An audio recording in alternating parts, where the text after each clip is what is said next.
Need to game on a budget?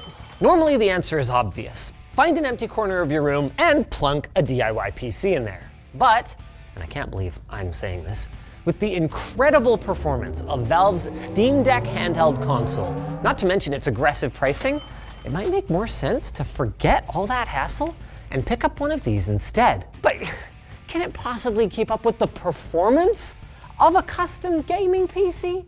Obviously, as the build a PC guy, my instinct is to side with Jackery, who sponsored this video. Do whatever it takes to game on PC. But if you care about portability at all, that might not be the best idea. And even if you don't, Valve's new dock accessory turns the Steam Deck into a bona fide desktop. And besides, there are other options for portability, like this eBay special gaming laptop. So we're gonna take all three and put them to the test to see what deserves your hard-earned money.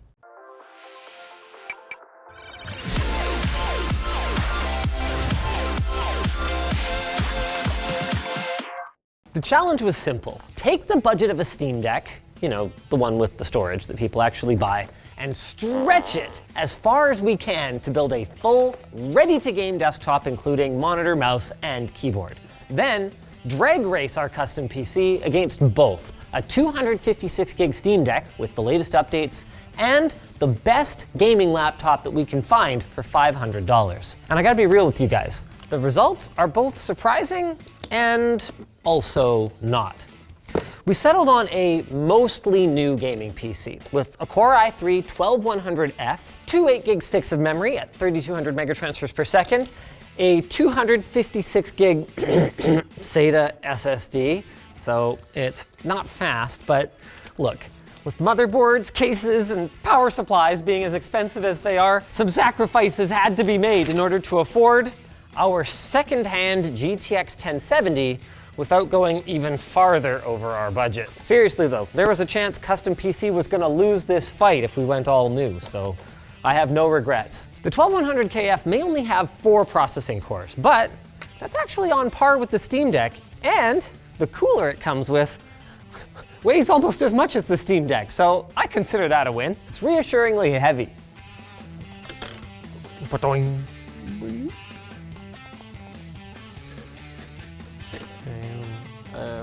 Important note, because this is a SATA M.2 SSD, it actually won't even work in this top slot that uses the PCI Express lanes up the CPU, but it will work in this bottom slot. Yes! This is really not a great case, but sometimes compromises must be made. Cyber brawn? More like cyber brawn. We overlooked something. We don't have audio. Fine. Crap! That's gonna cost us, what, like $10, $5 dollar store earbuds? Yeah, buy some earbuds. Yeah, sure. Add that to the budget. Come on, buddy. Hey! There it is. Okay, look. It's not gonna wow your bougie friends, but I'm actually pretty happy with this. Our motherboard gives us a decent upgrade path, and most of the parts in here are new with warranty. That's usable. That's usable. We don't have to cheat on audio, which is good because we ended up cheating on a controller. I'm pretty sure I told Plouffe that a controller had to be part of the budget of a computer that competes with the Steam Deck, but here we are. Secondhand Xbox 360 controller, let's go! We don't need no stinking frame rate counter. This has got to be near 60 FPS though. As bad as the speakers might be, this is 100% playable, like smooth. And not only that, but our system manages to comfortably game at 1080p Ultra on our Scepter 22-inch monitor pretty much across the board. Like we're talking 60 FPS or better in multiple AAA games that we tested. Plus, it's a freaking computer. You can use it for all sorts of tasks, like sending email, editing video, or browsing the web. It's not really all that portable though, is it? Obviously, we're not gonna be gaming on this thing unless we're plugged into the wall or we happened to bring a Jackery power station with us on the family camping trip. And even if we just wanna pick it up and bring it to a friend's house, I would say you could pick up a high-quality tech backpack at ltdstore.com, but I think you're actually going to need something bigger. We also built this PC without factoring in the cost of Windows. To be clear, you can indefinitely run Windows without a license key. But if you're daily driving this machine, you might want to remove the pesky watermark and get full access to system personalization at some point. But laptops come with Windows licenses. Unfortunately, after checking to see if you can find any brand new gaming laptop at this price, we concluded that no, you cannot. Thankfully, one of the first things that showed up on eBay, it's fine, was this, the Dell G5 15. It's heavier than I was expecting, but it's got a Core i5-10300H and a GTX 1660 Ti outputting to a 1080p display. It's not nearly as upgradable as our cobbled together desktop, but it actually came in slightly cheaper, has a proper Windows license, and only fell behind our desktop by about 5 to 10 FPS. It might get a little hot, it might get a little loud, but it's a perfectly viable option if you're looking to game. Besides, a little TLC is all this needs, isn't it? Maybe some repasting, a battery swap, pop in a bigger drive so you've actually got some room for games, and you're laughing all the way to the bank.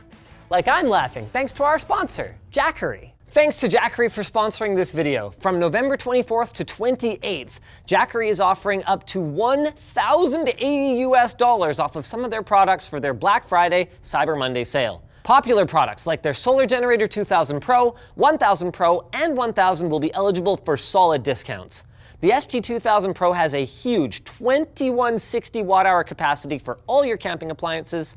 The 1000 Pro can be charged to 100% in just 1.8 hours using either a wall plug or solar, and the normal 1000 weighs only 22 pounds, making it carry-friendly with an easy carry handle. Jackery and Black Series will also be giving away a travel trailer during their $250,000 giveaway during their Cyber Monday livestream. Click the link below and keep a close eye on Jackery's website and social handles to make sure you don't miss anything. This is not bad. I mean, it's hard to compare the portability of a laptop to the Steam Deck. I mean, obviously, it's easier to go from desk to couch than it is with our desktop PC, without shelling out for a long HDMI and USB cable or something like that. But you're stuck with either a trackpad or trying to use a mouse on an uneven surface, like a couch cushion or a younger sibling. You can plug in a controller for gaming, but that's a whole other peripheral that you need to carry with you alongside your beefy power brick. Also, you don't want to be that guy trying to chat on a terrible integrated laptop mic, so you'll probably need to carry around a decent headset. Something you won't have to worry about with the Steam Deck, whose integrated microphone is shockingly good. Trying to game on the train or a bus during your morning commute? We've made fun of how big the Steam Deck is compared to smaller handhelds like the GPD Win Max 2 and the Neo Air, but let's be real. It's a lot easier to whip this out on transit than this honkin' thing. I mean, imagine sitting on a packed bus and trying to make enough space for this thing so you can spend 15 minutes to the next stop killing demons in Doom Eternal. And those other handhelds that I just mentioned, as much as I adore those, they've got their own problems too that completely disqualified them from this video. For one, they just outright cannot compete on price, with most of them costing at least a few $100s more than the Steam Deck. And secondly, the performance on them? Kind of hit or miss, actually. I mean, sure, the GPD Win Max 2 actually can outperform the Steam Deck at certain wattages, but it's almost $400 more than our 256 gig model here for their base model. And the entire Neo lineup, at least at the time of filming, still isn't shipping with RDNA 2 graphics, meaning that you could struggle to play modern AAA games. So, Steam Deck then. There is a lot to like here. Still, for starters, since it's brand spanking new, we're getting a warranty with our purchase. If that GTX 1070 or that entire laptop kicks the bucket, that's it.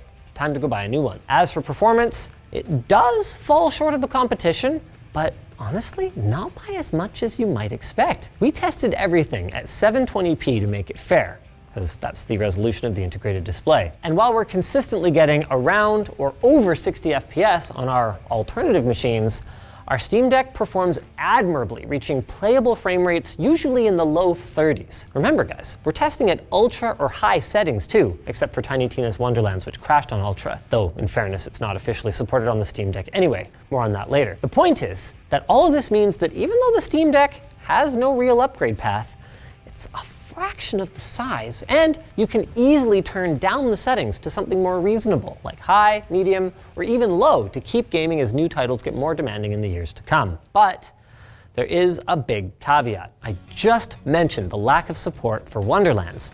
And while this little device has been a major boon to Linux gamers, with ProtonDB currently listing over 6,000 verified or playable games, it's not all sunshine and rainbows. We actually wanted to use F1 2022 instead of Forza Horizon 5 for our racing game, because Forza takes up nearly half of the entire drive of all of these computers. But unfortunately, despite being a verified game on deck, F1 simply refused to launch at the time of testing. The reality of it is then, you're not guaranteed that the game you want to play is going to work on Valve's shiny new toy. However, and it might be exceptionally rare, but this is a two-way street. The person who won our Space Cadet Table Challenge at Whaleland did so on a Steam Deck running a ported Linux version of this 1995 classic. And not only was the frame rate buttery smooth, but the controllers actually mapped properly. For whatever reason, I was not able to achieve the same thing on an Aya Neo device running Windows when I tried. Of course, while the portability of the Steam Deck is its biggest strength, it also contributes to its biggest weakness. Not everybody wants to game on a tiny, low-resolution 7-inch display. Thankfully, that gives us a perfect opportunity to test out the Steam Deck dock. Those guys, right? It puts significant strain on our limited budget at $90, plus obviously all the peripherals we're going to need now, but this little guy right here turns the Steam Deck into a full-fat desktop with DisplayPort out, HDMI out, USB-C for power, Ethernet, and 3 USB Type-A ports. Let's give it a shot. Move aside, desktop. Haha. Now, because of Valve's awkward positioning of the USB-C port on the Steam Deck, it's got this kind of flopsy-doodly cable hanging out of it, and then it just kind of sits in here. It doesn't actually dock to it like the Nintendo Switch. But I mean, I guess that was easy enough, that process. All right, docking station update a bit. Oh, updating dock firmware. One moment, please. That was actually surprisingly seamless. After the firmware update, it went straight from the integrated display to the external one, and my controller, keyboard, and mouse are immediately working. Kinda sick. Oh, what just happened? Oh, I went off course. I mean, there's nothing it can do to make you a better gamer. Oh wow, this is the most pathetic big air jump ever. Blah, blah, blah, graphics, yes. Why don't we just turn that down to medium then? Oh, she needs a minute here. She needs a minute.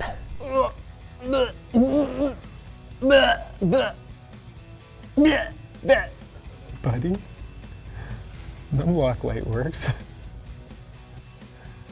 Oh, wow. We just crashed this boy. Yikes. Well, that's a little awkward. My keyboard doesn't work to enter my pin. Let's see if I can at least use this. Okay, I'm at least able to use the controller, but that was not optimal. You know what though? This gives us a perfect opportunity to check out the desktop experience. Switch to desktop. Wait, what the? That's my primary display? Okay. Got some feedback for Valve so far. That should not be, but we'll get that addressed. Hey, there we go. We can just disable the Steam Deck screen. Hey, look at that. Keep this configuration. Boom, look at that. We are on the web. Okay, it's not the world's fastest computer, but I can get tech tips. Look at this, tech tips. Who needs NVIDIA GPUs? Boom, at 4K. Not bad, not bad. I don't see any like bitrate disadvantage or anything like that, that's obvious. I don't know if there's much else I would want to do from here, but hey, if you want to be able to just have one computer and all you really do is game handheld or Switching back to gaming mode, let's see if it handles it a little more gracefully this time. Oh boy. Oh, okay, okay. That was not an actual crash, are you sure? Uh-huh. Okay, well, at any rate, it may not be perfect yet, but the Steam Deck dock is a viable way to take your portable-only Steam Deck experience and use it for, browsing the web or just basic desktop use. And you've got to give it credit. With or without the dock, it's a pretty convincing little package. We definitely bent the rules a little bit today, but I think we were able to draw some pretty solid conclusions. If you want to buy all new, no laptop can come even close to standing up to the Steam Deck. And even a desktop might have to make some pretty uncomfortable compromises, like settling for a slow cashless SSD or choosing a GPU from a brand you've never heard of.